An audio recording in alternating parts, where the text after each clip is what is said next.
Hello and welcome back to Business Class. So I've got a very special guest on today. I've got Lizzie. Hello. And the reason why I brought Lizzie on is because I feel like we get loads of questions about how to get into being a creator, how to grow your social media. And I also want to speak about something that Lizzie has struggled with, which is OCD and endo. So a little intro to Lizzie. She's got a combined following of 778,000 followers. So many people. Does that scare you? I mean, like I said to you before, didn't I? I was like, I usually say that if someone asks me, I say 500,000 because I am mainly Instagram and I concentrate on Instagram. But when you put the TikTok together, you're like, that's only a million people. Yeah. Does it feel like pressure that, or do you just try not to think about it? I just try not to think about it, to be honest. Ignorance is bliss. Yeah. So you started that out by posting makeup and fashion videos and like modeling. So me and Lizzie knew each other through modeling. Yeah. And I actually remember when you started doing that and like posting seriously, like actually like as it was like a job, and then it just took off. And then I feel like your following really came in when you spoke about like the reality of social media. So Lizzie posts content where it'll be like what, you know, my bikini body looks like on Instagram versus what it actually looks like. And I think no one had really done that at the time. And it was huge. Yeah. What was like the decision behind where you were like, I just want to get real and share that? To be honest, I think it does take it back to modeling. Yeah. Doing those shoots, doing the task shoots, and even modeling for brands that will edit photos so much. Yeah. I mean, it is crazy because it is false marketing. Yeah, it is. And I just think when I first started posting on Instagram, probably say in like 2016, everything was, I mean, everyone, most people anyway, I think face-tuned their photos, including me. They're still on there if you want to have a little scroll and see how badly I was doing that. Like, it is ridiculous. Like, I didn't even look like a real person. That's like the standards though. It's like you had to look like that, otherwise you're like, I feel ugly. Oh, yeah. I think that with modeling, that's why I did it as well, to be honest, because obviously you'd go on a photo shoot, you'd see the raw photos, get them back and be like, I did not look like that. Down to literally like the makeup. Like you'll know when you're on a shoot and they'll just be like, oh, can you just fix that in post? Yeah. Or like you see a picture and you'd be like, that doesn't even look like me. Yeah, no, honestly, it's the reason why I got my teeth done. Really? Oh, yeah. I was like, I'll save them a job. Yeah. I was like, I'll save them a job. Because obviously, when you see yourself and then you get your images back and they've made your teeth perfect, you're like, oh, well, I don't feel good enough then. Yeah. And I think like the whole time I was modeling, I just didn't feel good enough because they couldn't accept me for me. Yeah. Because they edited me so much. Yeah. And they're so brutally honest. Like I remember I'd go for like fittings for things or like test shoots and they'd be like, yeah, like the breast size is too small for this, or like you're not short enough or small enough, and they're so cutthroat, aren't they? And you just feel awful. Yeah, like I look back at myself then, and I just did not like myself whatsoever. I think it's really hard because I was so slim, and you were very much made to think that you need to be a particular size. Yeah. It's very much like you need to have a 24-inch waist. Yeah. You need to have, I think it's like 34 or 35-inch hips. Yeah. You go into the agency, they'd measure you in front of everyone. Yeah, like in your underwear, like literally down to like nothing. That was like one of the points for me where I was like, I'm done with this, because I remember I went in and we were talking about going to like, you can go to Milan or London and do shows there, and they like measured my hips. We're like, yeah, we need a good like 2-3 inches off of that, and I was already like size 8, and I was like, that's not gonna happen. Well, it's just not. It's like there's some girls that do you remember when we used to do the uni shows? Yeah, they were awful. Yeah, we were all just like talking about what agents had said to them, because obviously I think a lot of the models have agencies in different places as well. So they literally do get a lot of, they say it's constructive criticism on your body when it's actually just mean. Yeah, it's just bullying. Yeah, literally. It's like I've had situations before when I've, I've actually had a PT and I'm like, I'm doing weights and I'm like, oh, look, I'm actually really trying, like, I am trying to look toned and fit. And your agent might just be like, oh, well, he said to me, he was shocked. He was like, don't do weights. Like, you can't do that. You'll get big and bulky. Do not do that. You need to be running, like running on the treadmill. Like, do not do that. And I was like, oh, I'm not a runner. I was like, okay. I can't be. I can't run. Or like, I remember going into the agency and kind of asking me about my weight and stuff. And I think I had a tea or something, like a Costa coffee cup. And I remember one of the agents saying, is there any sugar in that? Oh my God. And I was like, no. And that's not the way to live. I was always thinking about that.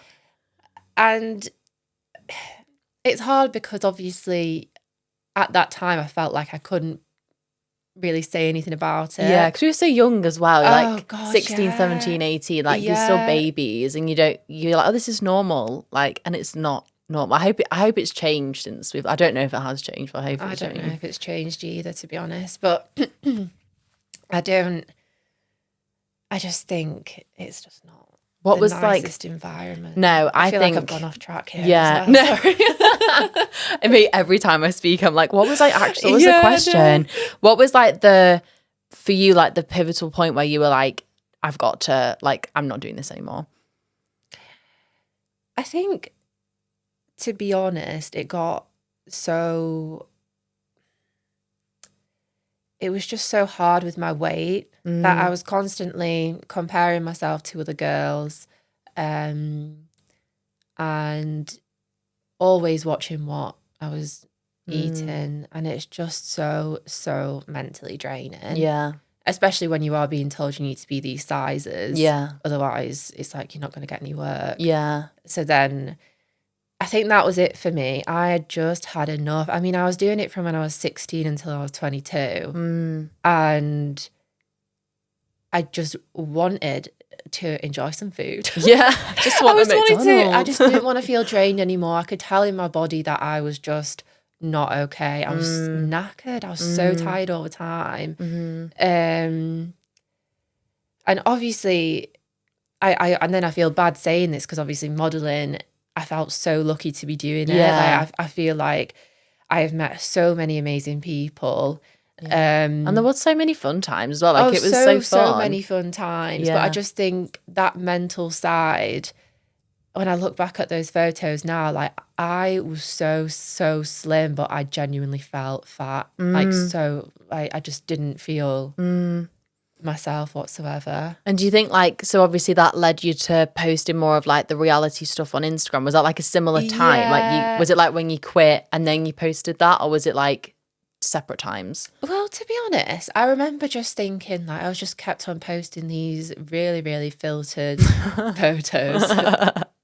Like, if you scroll down there, there's a lot, and that's why I've kept them on as well, because like, there's no point in deleting it. Yeah, it's like part of the journey. So we've all been through that. Yeah, and I also want girls to know that you can, like, there's no shame in it. No. Like, you can definitely, change and grow and feel comfortable in your own skin, and then look back at those and think, oh, what was I doing? Kind of thing. Or like, what was I wearing? Yeah. So I think that was the point, really. And also I remember thinking I wanted to switch up my content a bit. And I remember posting a video of me really made up. Like, I had a really nice dress on, had my hair done, had a full glam of makeup on. And then it was literally like an Instagram versus reality. So I did that clip, and then the next clip was me, like, no makeup on, hair in a bun,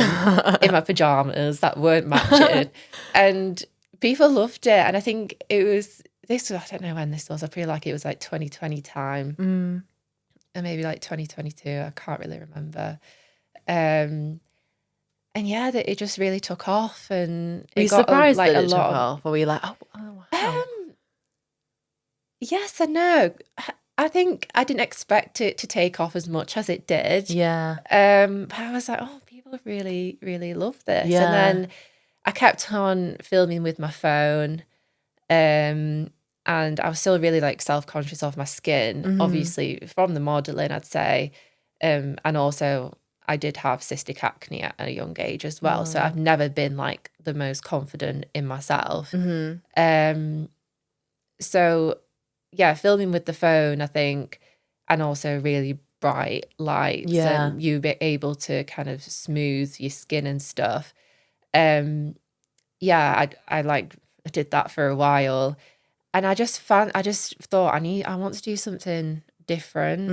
With like a bit of substance, like something, because everyone was starting to do it, I feel like, at the time. And like even nowadays everyone wants to be a creator, and I feel like you need something that sets you apart. I feel like that was your thing, where it was like no one had really done that, and it started like a trend, like everyone's like starts to share more of the reality now, which I love. I love it as well. It makes everyone feel great. Like it gives you, it's so much more positive.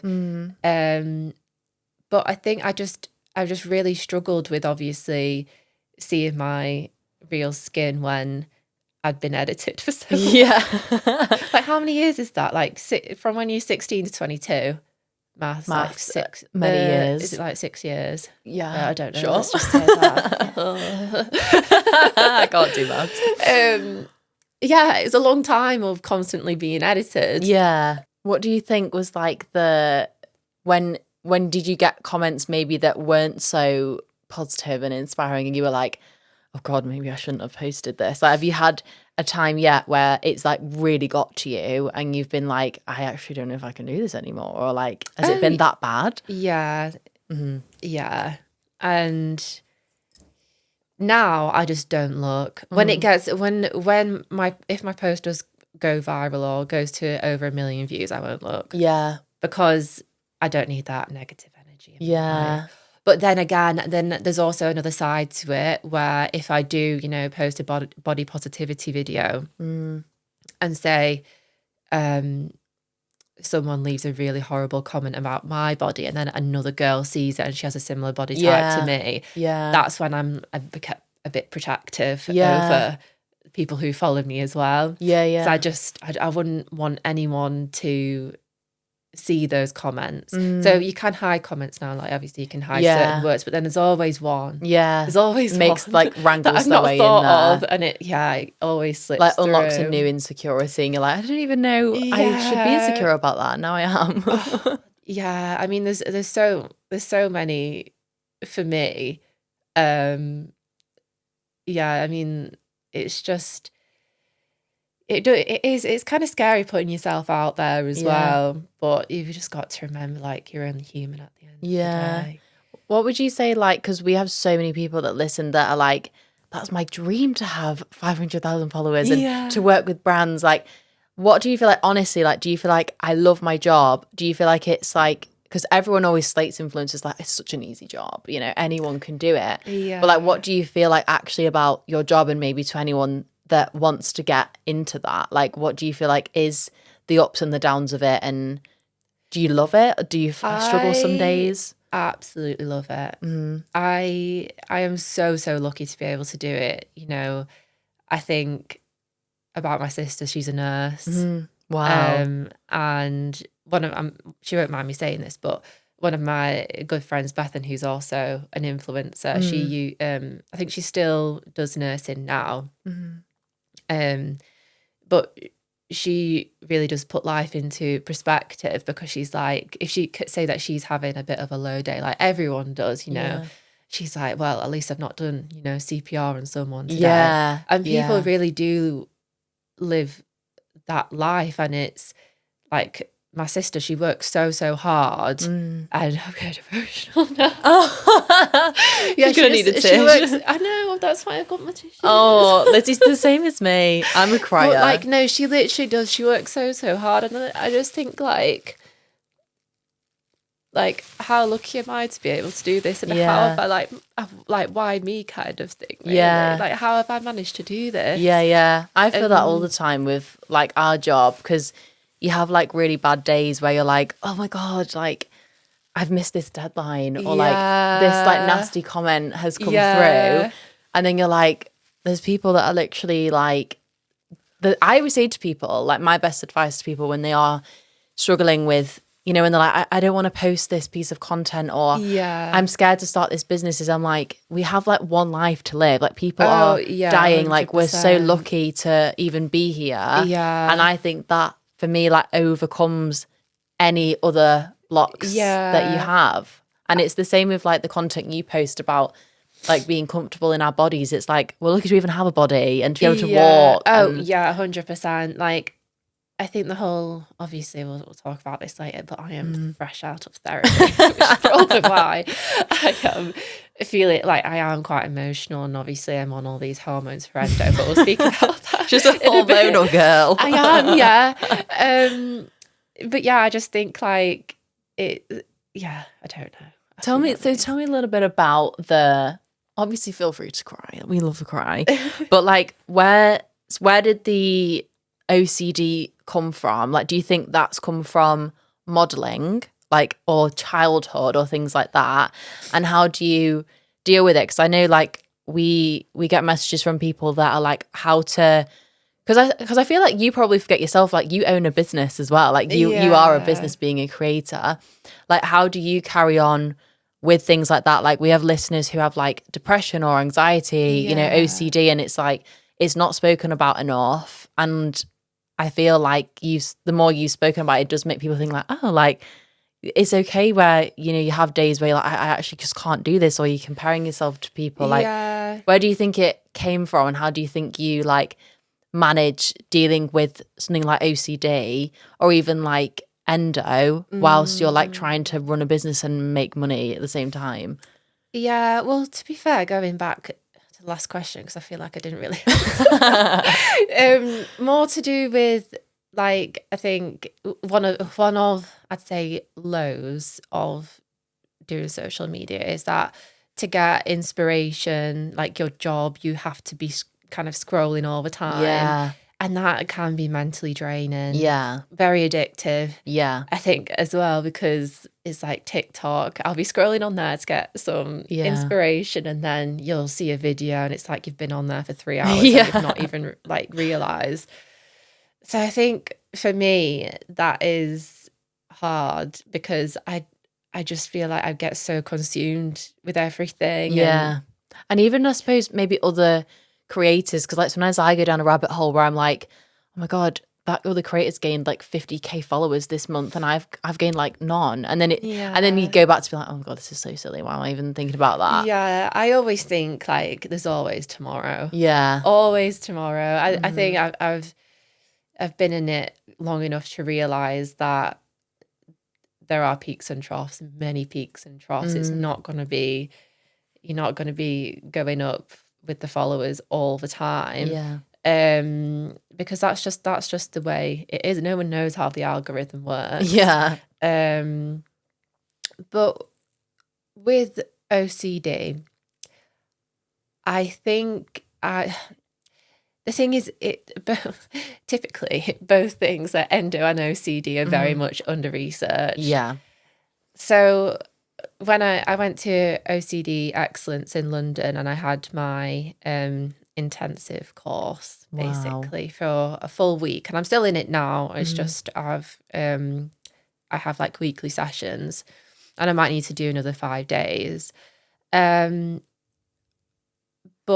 the course was very much about it with OCD. It doesn't really matter what's happened to you in the past. Well, it does, but it's not like the main thing that they focus on, what's happened in your past. Because when I've been to other therapists before, they've like maybe speak about my full life story, Yeah. and they'll be like, this is why you have it. And in really, with what I've learned through OCD excellence is my OCD was going to come out at any point. Wow. Like, it doesn't matter what's happened, like it would have come out.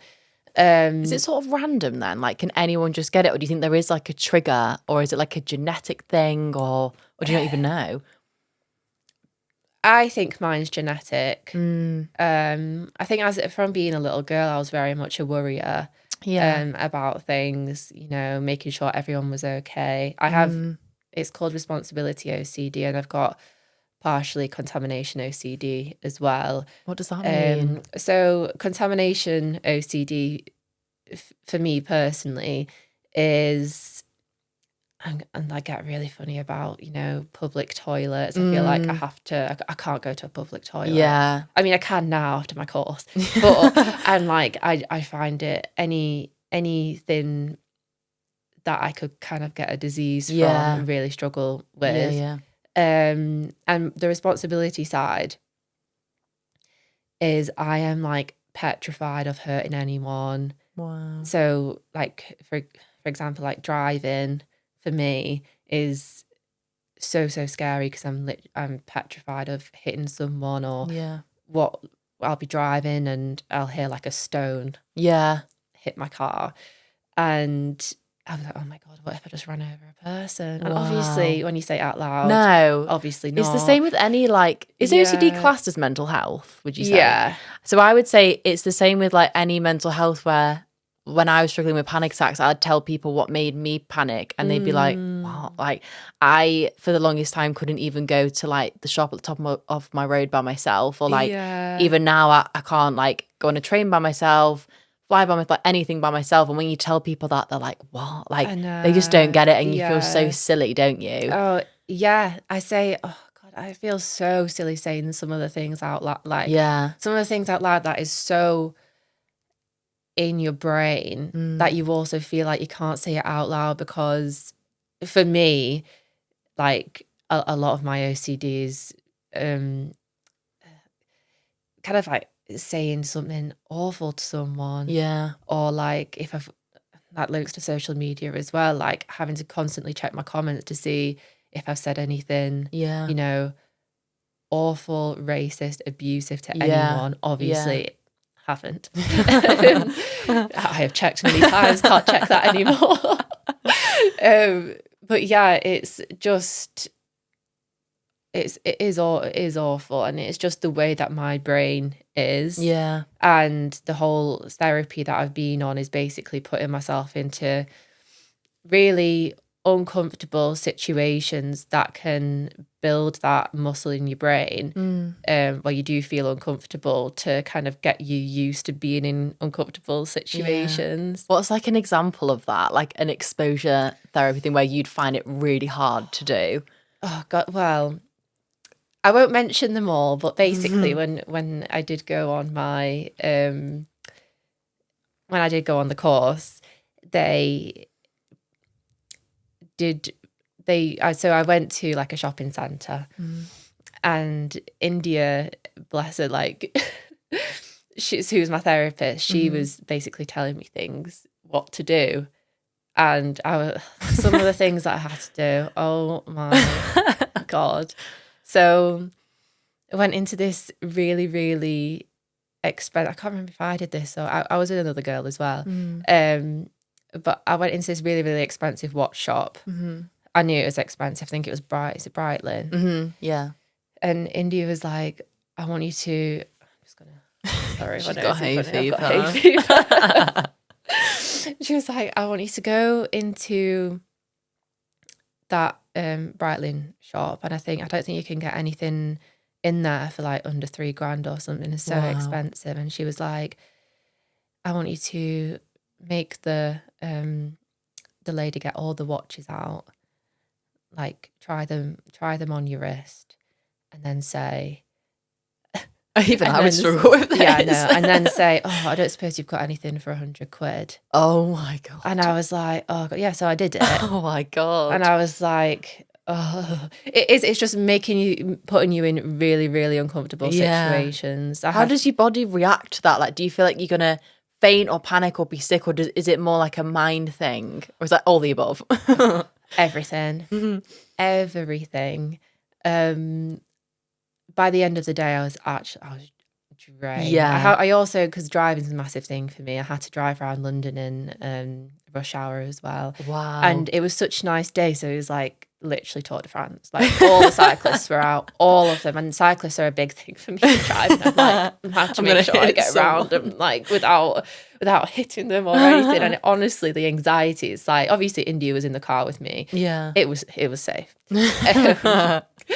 But yeah, that was a lot for me as well. Wow. And do you feel like you're like healed? Or do you think you'll just never be healed and it's something you're just going to have to live with and understand the rest of your life, really? No, there's no healing for it yet. I say yeah, there might be at some stage, but it is something that I will have to live with because it's just the way that my brain is. Is it like almost like, I obviously don't have this, but I'm a massive people pleaser. So is it almost like you could be speaking to a friend and think, oh my God, like, have I said something to, if their face slightly changes and you're like, have I said something, or is it nothing like that? No, it is similar to that. I think it's,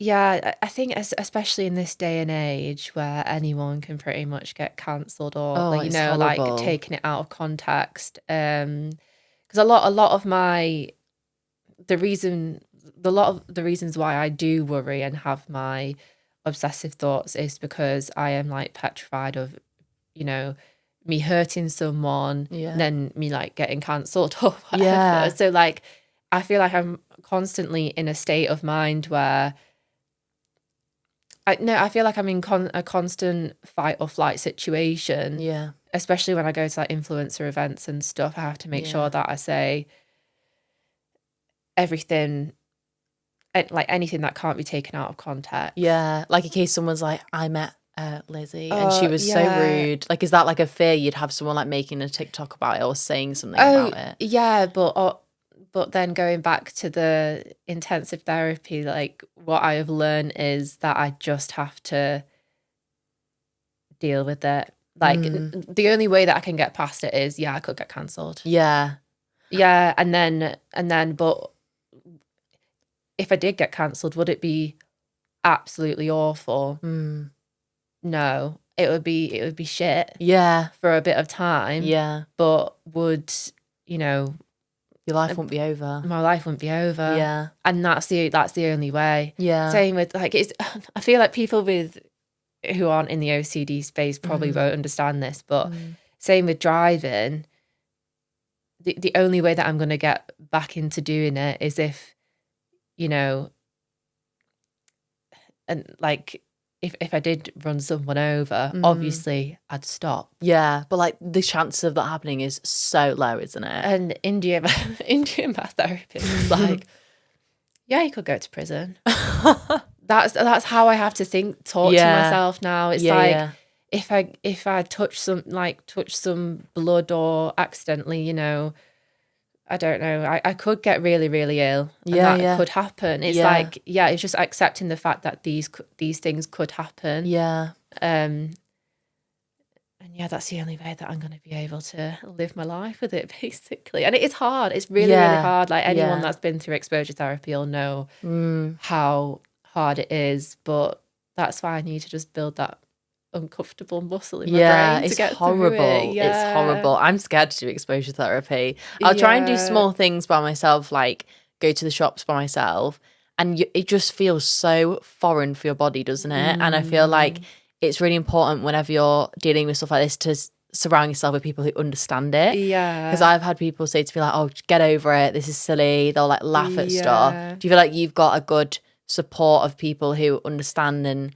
they're really patient, or is it taken a while to find those people? My boyfriend Ben has always been so supportive. Oh God, here she goes again.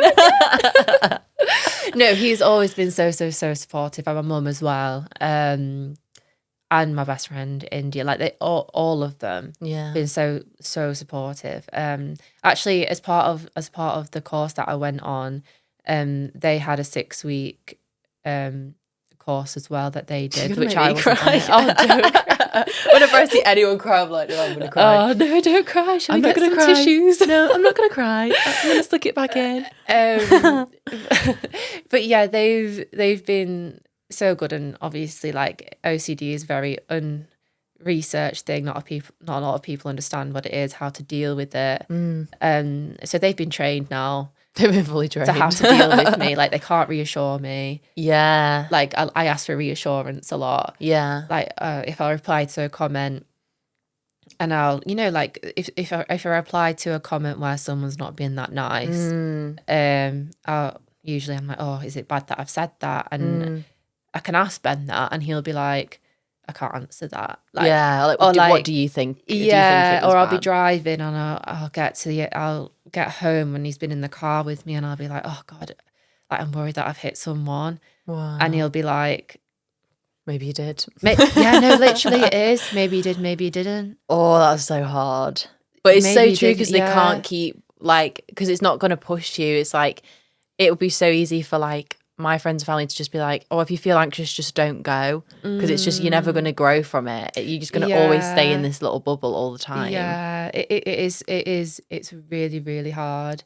But yeah, it's just, and then the next thing is literally just like taking it to another level with things like, if I've been on a night out, Yeah, and I could say to Ben, like, oh God, I hope I didn't say anything bad, and he was like, yeah, you were awful. It's like with my managers as well, who manage me. Yeah. India has spoken to India, my therapist has spoken to them as well, and they're so good at it now. It's like, I don't know if I've been at events with them or anything. Yeah. I was like, oh God, I hope I was okay, and they'd be like, no, Liz, you're a bitch. And I'll be like, oh no, Like, but don't it's literally joke just about making that. me like, I just need, like, make a bit of light of the situation. But oh yeah, yeah. It's just because reassurance for me is literally like, it's like drugs to me. Yeah, It's like, I need that reassurance. If I'm not 100% sure that I have not done something or done something, it's like oh, I need to know. And then that's when the anxiety and the panic happens if I can't find out something. Yeah. How do you feel like you live with it now, like day to day? Does it just, do you feel like you experience it every single day? Or do you feel like there's some days that are like worse than others? There's always some days that are worse than others. Yeah, I think for the rest of my life, it will be like this. Yeah. And I know that because the therapy place where I went, everyone has had OCD. Wow. And India is like, I have to catch myself sometimes, like, because it does happen. And also it switches from different types of OCD. So one time when you feel like you'll be over it, and you'll think, oh, I've not got OCD anymore, I'm fine. It'll like latch onto something else. It always latches onto the things that you care about the most, and also the things that you are most fearful of. That's why it's really scary. And do you feel like, like with the whole like cancellation thing on social media, I feel in fear of that all the time, because I feel like we live, like, the internet has come so far in some ways, and it's so positive and people are more real, but I feel like people are so much quicker to cancel people now. So I feel like I'm also like in fear every day. I'm like, I want to do everything right. I don't want to upset people and say the wrong thing. But I guess like for you, it's just like magnified. And does your brain like almost tell you like you have replied to the comment and said something bad, and you're like, you fully believe that you've said something? Oh God, yeah. Wow. Like the amount of times I've downloaded my Instagram data, the amount of times I've gone through my Twitter. Wow. Or everything I've liked, everything I've ever said, literally harmless. My first tweet was, oh, I wish I could have a cup of tea or something. Like, I think I'm also a people pleaser, and I think that's just, it's just the way that I am, and I can't help not being Yeah. because my mum is very much a people pleaser as well. Yeah. But yeah, it is very much like my brain telling me things that, and it'll tell me that I've done it, and I'll get into a really bad episode sometimes where I'll be like, oh God, I've done it. Yeah. And then that's when I'll have like a full-on meltdown, panic attack. Wow. Yeah. Does it really like trigger you or annoy you when people, you know, when people are like, oh, I'm so OCD about this? Or are you just like, oh, I know they don't mean it? Because a lot of people do say that, don't they? Yeah, I think sometimes. Yeah, and you're like, you don't know what it's like. Sometimes it does annoy me, but then I'm like, they don't know what it's actually like, do they? Because it's not researched enough and it's not spoken about enough. So Yeah. same with endo, really. So I also have endometriosis, which is another thing that's really under researched. Yeah. And I didn't realize that I had it until September last year, which was actually when, I don't know if OCD and endo are linked, to be fair, but I had a really, really, really bad OCD flare-up spiral where I was just not well at all. Wow. Genuinely thought that I'd done something that, like, obviously I haven't, but yeah, it just, when it gets you into that mindset, I think because my body was like that anxious that I had a really bad flare up of endo, and at the time I didn't realize that it was like, and my body was in so much pain. I had to go to A&E. They thought I had appendicitis. Wow. Until I had like a CT scan and had a massive cyst on my ovary. God. And I have had cysts before. Yeah. And my periods have always been really, really painful. Yeah. Really, really heavy. Ever since school, like, I had to make sure that I'd brought enough pads because I just bleed through everything. And obviously I've been to the doctors about it, but you just get palmed off and say it's normal, even though you are in so much pain. I swear it's not taught in school, endo, either. I don't remember learning about that at all. I don't know if it is now. I don't think it is, but it definitely wasn't when we were in school. No, because I'd never even heard of it till maybe like a year or two ago when a few people I knew had spoken about it. And then I learned about how like under-researched it is, and it doesn't feel like a priority to sort out. And I did not realize the pain like people are in is like unbearable pain, and it's like every single month. Oh yeah, it's I was really, really sick with mine as well. Just I remember coming on and just feeling like if I was out and about, I'd get like the sweats, and oh my God, I actually think I could collapse with pain. I feel like I was going to throw. There's been times when I've been out and about and I've had to rush to the public toilet again. Oh God. I bet you just like it's hell. Yeah, just like too much. But then it's a lot. But with the whole endo, I first started seeing warning signs like ages ago, like 2 or 3 years ago now. Whenever I used to come on my period, I used to get like the worst shoulder pain. And I was like, this is really, really random. So I went to the doctors about it, and my GP, she was lovely, so nice, being like, oh yeah, you could actually have endo. Because obviously I went onto Google, as many people do. Worst thing you can do. Yeah. And it basically said that I could have endometriosis in my diaphragm, which is causing this pain in my shoulder. And basically, I'm not sure if I said before, but endo is where similar tissue that's to the like lining of your womb, or I think. I said it to you earlier, didn't I? I was like, so endo is tissue that's similar to the lining of your womb that grows in like different parts of the body. So I've got it in my diaphragm, which makes me have really bad shoulder pain. Like people get it in their brain. I didn't like even know that was like a linked thing. Yeah, it's crazy, and obviously because it's not been researched, no one knows about it. Why do you think it's not been researched? Is it because it's like a new discovery, or is it just because it's not been prioritized? I don't think it's been prioritized. Well, do you think it's just because it's like, oh, it's just your period, like just get over it? I think so many people have said this, and I agree. I think if it was a man problem, it would have been sorted by now. Yes, that's correct. That's actually mad, isn't it? Yeah, my surgeon said that to me as well. She was like, yeah, I was really lucky to have a really good surgeon. But yeah, so I did go to my GP originally, and she was lovely, said that, and then referred me to the gynecologist. We'll go to the gynecologist, and I explained all my symptoms, like, and she was basically like, yeah, you don't have the main symptoms for endo. Did that feel like disappointing when she said that? Were you like, Honestly, I was fuming. I was like, oh, okay. And then there was she just wanted to put me on the pill. And I was like, well, that's not sorting the problem though, no, is it? it's just like masking over it, Yeah. Really.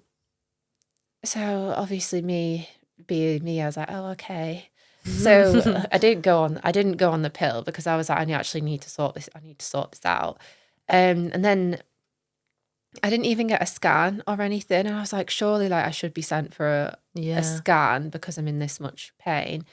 Anyway, I just left it because that's how you're made to feel, to just leave it. Oh, it's normal. It's just your period. Yeah. And then obviously last September when I had my big OCD flare up, I think because my body was under so much kind of just stress. I think my endo just really, really flared up. And I started to get pain when I wasn't on my period. I was just basically in pain all the time. Wow. So I went for loads of different scans. And I went for an ultrasound, I think, and they basically said I had an endometriosis cyst. And a lot of the time you can't get diagnosed for endo because it doesn't come up on scans. I think sometimes it can. Yeah. So that's why to be able to get diagnosed, you need to have the operation. Yeah. And I was really, really poorly, and my mum was really worried about me because I was just in so much pain. That they said that basically I did need to have the operation, and this was the part through the NHS. But the waiting list, I think, was going to be about 2 years. Wow, 2 years. And he was like, I'm really sorry, but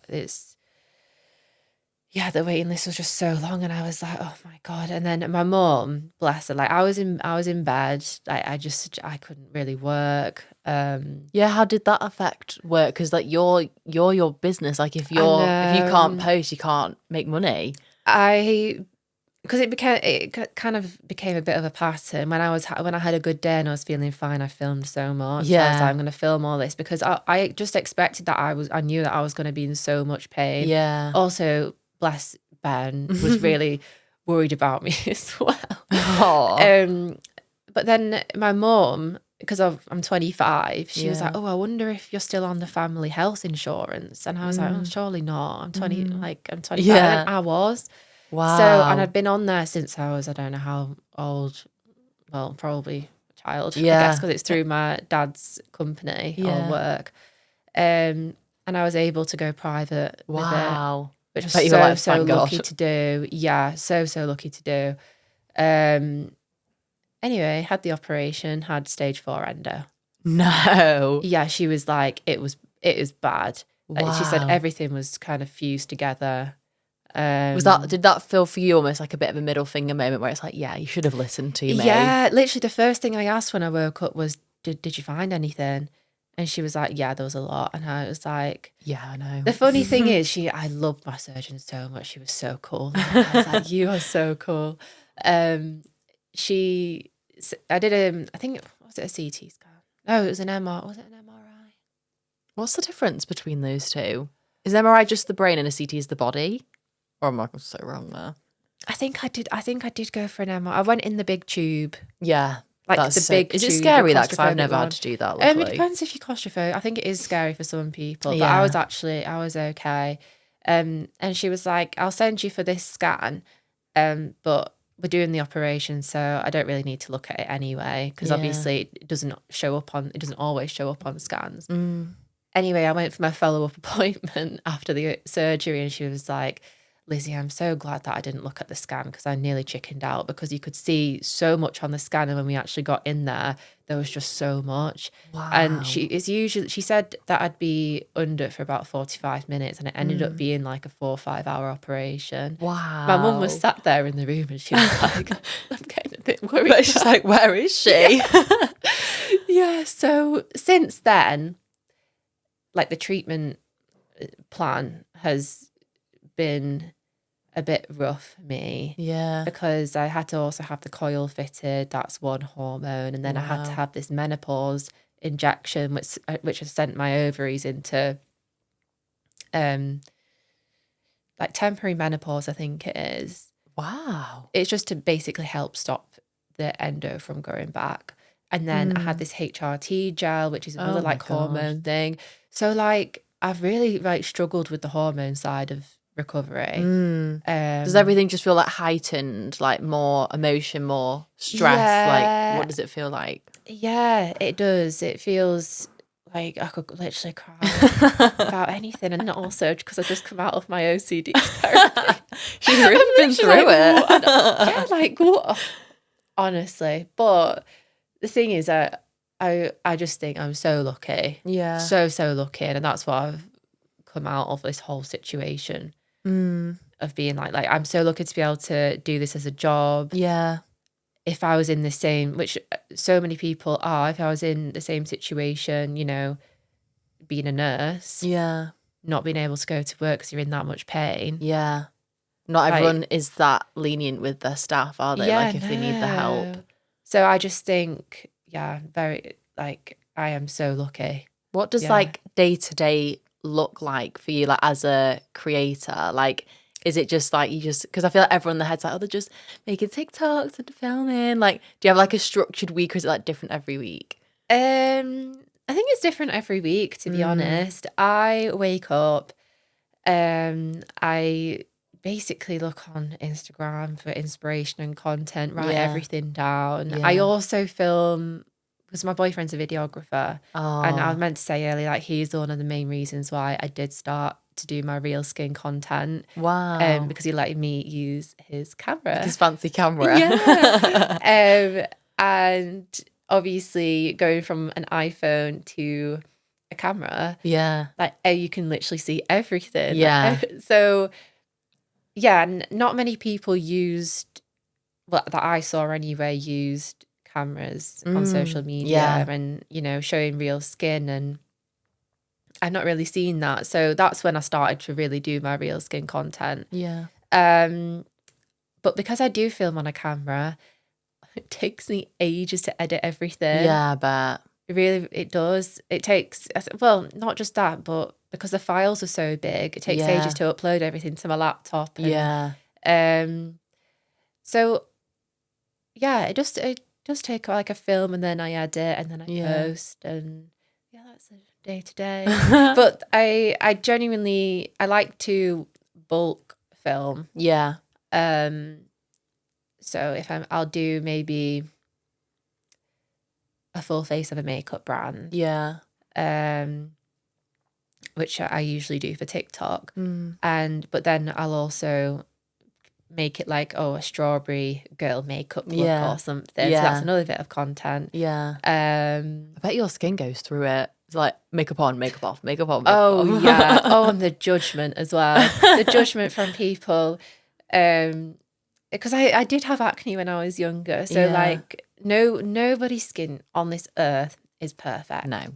At all. No. Like the supermodels, they'll get a spot at time to time. Yeah. Like obviously, it's funny because I think people do take it out of context sometimes when I'm like, skin texture is normal, and I put my skin on, and I know my skin is more textured than some people's, because I did have cystic acne. Like I do have these like little pin, I think like pin, little indenty things. Yeah, scars. Like I do have them, and there's not really much you can do to get away, to get rid of those. Yeah. And then people say like, but my skin's not like that. My skin's so smooth.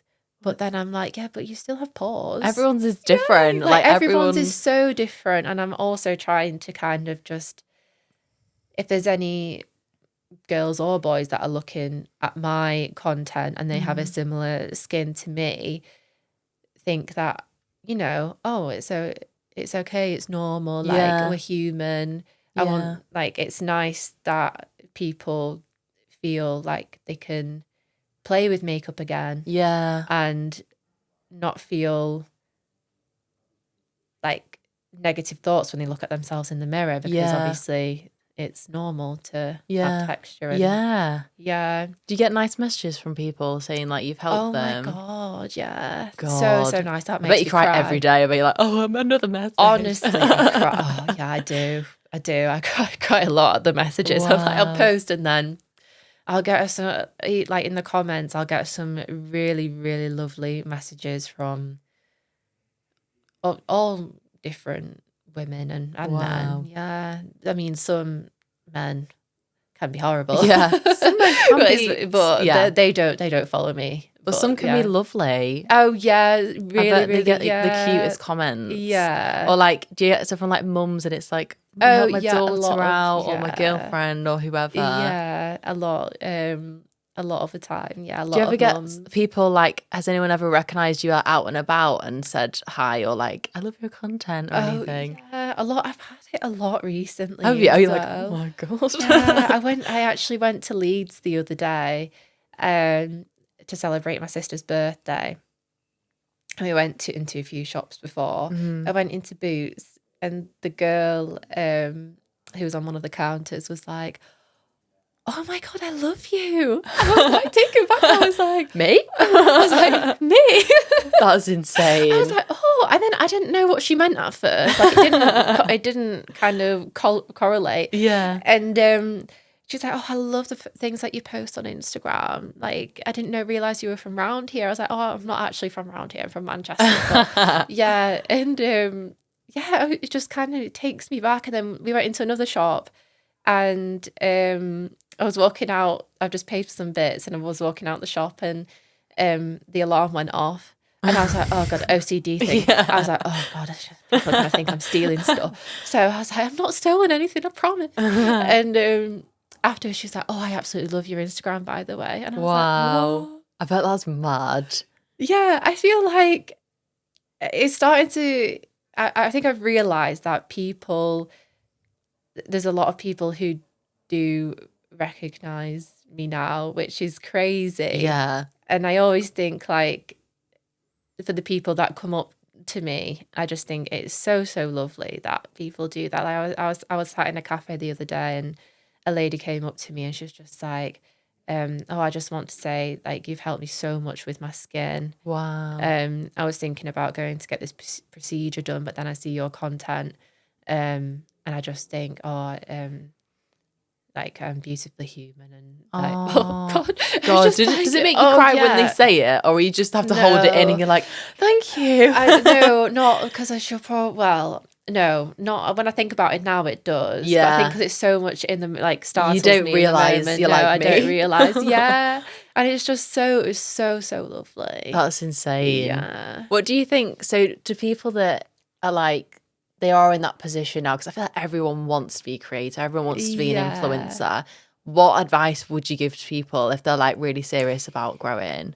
Well, I'd probably say, I don't really think people like to hear this part, but it is a lot about consistency. Yeah, I totally agree. No one likes, they're like, oh yeah, try it. People try it for a week and then just like don't commit to it, do they? No, and do you know what? It's hard. Like, it is hard because I've just started like a home account as well. Oh yeah, and I'm like, oh, I need to think of things to post on that as well. So I do get it, but it is a lot about consistency. But if you've just got to keep putting yourself out there. Just post that video. Post that video. It really is like as simple as that, though. I think like people really overcomplicate it. But like especially with our job, because we're in socials, like I can tell you, like, obviously hashtags to use, strategy, all of that stuff, but it really is just posting the content and being consistent. And like, I'll like always remember when you did first start, you literally posted all the time, like kept going. Because I know a lot of people will go through like that influencer phase where they'll post like an influencer for like a month and you're like, go on girl, she's going to be an influencer. And then they just stop because they get too busy. But I feel like you have consistently gone, like, throughout, like, all these years, you've really just kept going and kept going. And not a lot of people commit to that, I don't think. Yeah. I also think a big one is not, if you are starting out, not to care what people think. Yeah. So hard, Like, isn't I it? think like the amount of times where, you know, like my body positivity videos, I'm like, oh my God, people are gonna think this is so cringy. Yeah. Yeah, so what if it is cringy? Yeah. Like, you know what? It's got me to where I am today, Yeah. and it's helping people Yeah. like think more positively about themselves through it as well. So yeah, just it is consistency, not caring about what people think. Post a video, Yeah. like people get so hard on themselves about the views. Yeah. And they're like, oh, I only got 100 views on that video. Yeah. Still 100 people. Yeah, If you it's put a lot of 100 people in a room, it's a lot of people. Yeah. Oh, it's only got 1,000 views. Yeah. 1,000 people is a lot of people. Yeah. And my boyfriend always says to me, like, it doesn't matter about, especially with the content that I do. I like to think of it. It doesn't matter about the views. It's like, if I just help one person, that's so much more to me. Like, that person coming up to you is like one person. Yeah. What's like an amount of views you've got where you've been like, oh my God, that's an insane. You can't even fathom that amount of number of people. I think it's 94 million. That's insane. I think. Would you like not look at the comments on that video? Sometimes That's I do. a lot. Well, yes, no, I don't think I would look at the comments on that actually, because I just don't want that negative energy around And when me. you reach 94 million people, a big percentage of people on that are going to be absolute nut jobs and people that are not nice people. Yeah, no, definitely not. I think you have to accept when we get big numbers like that, I'm like, yeah, I'm just going to have to accept it's not going to be my small, nice number of people that are really supportive. Unfortunately, you do get used to it. What do you think as well, just to like round up, has been for you like the career highlights you've had, or like things in the past few years where you've really been like, I have to pinch myself, like, this is crazy, I'm so proud of myself? I'd probably say one of the big ones is when like people have come up to me and said these like really lovely things that they feel more positive about themselves. Yeah. But also like being able to work with brands, one in particular, I worked with Makeup Revolution. And they are a brand that we have very much like the same values, so they don't edit any of their campaigns.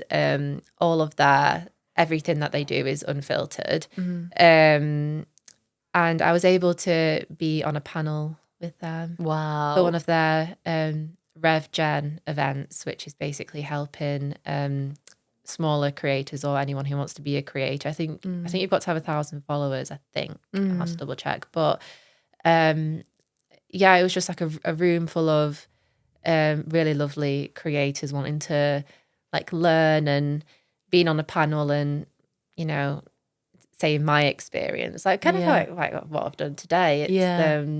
It was just so nice, because we don't like reflect on these things enough. Like, you just, I think, sort of like similar to like what I've done, it's like you just take it every day, like by day, and then it's not till people do like come up to you or say things to you where you're like, oh wow, like I've actually done a good job here. Like, to you it's probably just normal, it's just like whatever, it's just my job. But it's like, so it's abnormal, like not many people have done that. No, I know it is crazy. Like this world that we're in now is actually crazy. Like 10 years ago wouldn't happen. No, you can change your life overnight. Like, that's why I'm constantly saying to people, just post the content. Like, honestly, post it. Your life can change. Like, it's Alex insane. She I feel like she blew up so fast. That's why I'm just like, let's post it. Don't care about what anybody else thinks. If people are judging you, they don't deserve to be in your life. Like, the money you can make from social media is crazy. The exposure, the opportunities. People need that wake up call, like kick up the bum to be like, come on. Like, if you're that serious about doing it, like I always say, if you want it to be a full-time job, treat it like it's your full-time job. Like, post every day, consistently. Even if you do it for like a year, like, I mean, I don't know many people that consistently post for a year. Like, you've already beaten out like 99% of people that have tried to do it. So props to you, lady, that you've done that. She's done very well. So we'll wrap it up. Thank you so much for coming on, Lizzie. Thank you for having me. Really appreciate it. I'm glad you've cried and laughed. And oh, yeah, I know. I love a crier. It's all part of life. It is all part of life. Do you want to plug your socials in case people want to follow you? Yes, I am Elizabeth K. Turner on everything, I think. Very consistent. Very consistent. Amazing. Thank you so much, Lizzie. Oh, thanks for having me. Yay.